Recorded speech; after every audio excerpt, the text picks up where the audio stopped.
আজ আপনাদের দেখানো হচ্ছে শারীরশিক্ষা বিষয়ক একটি পাঠ, যোগাসন বা যোগব্যায়াম।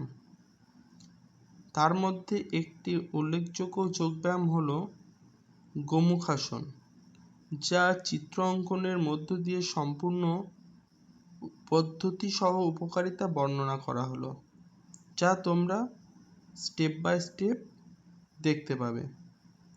পদ্ধতি: পা দুটি সামনে ছড়িয়ে বসতে হবে, তার সাথে হাঁটু ভেঙে বাঁ পায়ের উপর দিয়ে এনে ডান পায়ের গোড়ালি দিয়ে বাঁ পাছা স্পর্শ করতে হবে এবং সঙ্গে বাঁ হাঁটু ভেঙে বাঁ পায়ের গোড়ালি দিয়ে ডান পাছাটি স্পর্শ করতে হবে।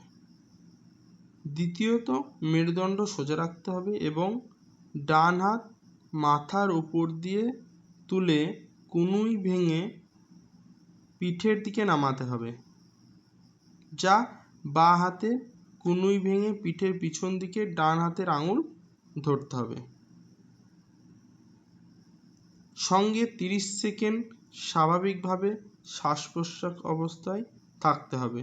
সঙ্গে হাত ও পায়ের বদল করে আবার আসন অভ্যাস করতে হবে।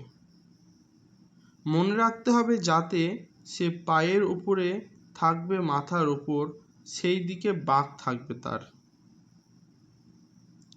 এই গোমুখাসন ব্যায়ামটি শরীরের অঙ্গ প্রত্যঙ্গ সঞ্চালনের সঙ্গে বিভিন্ন উপকারিতা লক্ষ্য করা যায়। যেমন 1 নম্বর, প্রথমত জয়েন্ট ও পেশি নমনীয় করে। দ্বিতীয়ত, পিঠ ও কোমরের বিভিন্ন মাসেল স্ট্রেচ, সাইটিকা স্নায়ুর ব্যথা উপশম করে। পাশাপাশি শারীরিক অঙ্গভঙ্গির উন্নতি করে। মানসিক চাপ ও ক্লান্তি হ্রাস করে। অভ্যন্তরীণ অঙ্গের কার্যকারিতা যেমন ডায়াবেটিস নিয়ন্ত্রণ করে। ফুসফুসের ক্ষমতা বৃদ্ধি, শ্বাস প্রশ্বাসে নিতে সুবিধা হয়।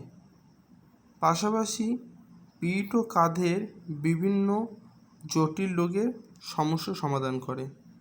পাশাপাশি কামবৃপুকে স্বাভাবিক অবস্থায় রাখে। এই যোগ সম্বন্ধে আমরা এইরকমই মহর্ষি পতঞ্জলি, যাকে যথাযথ যোগের জনক বলা হয় বা ফাদার অফ যোগা, তিনি তার বিখ্যাত যোগসূত্র গ্রন্থ থেকে এই বিভিন্ন যোগের সূত্র অর্থাৎ যোগের আধুনিক হিসাবে বিভিন্ন পার্টগুলি আমরা পেয়ে থাকি। সেই রকমই আরেকজন ব্যক্তি সিটি কৃষ্ণমাচার্য আধুনিক যোগব্যায়ামের জনক হিসেবে ধরি এবং তার বিন্যাস যোগের ভিত্তিতে তারই মত গড়ে ওঠে, যেগুলি আমরা জনস্বার্থে ধীরে ধীরে প্রচার করতে পারি।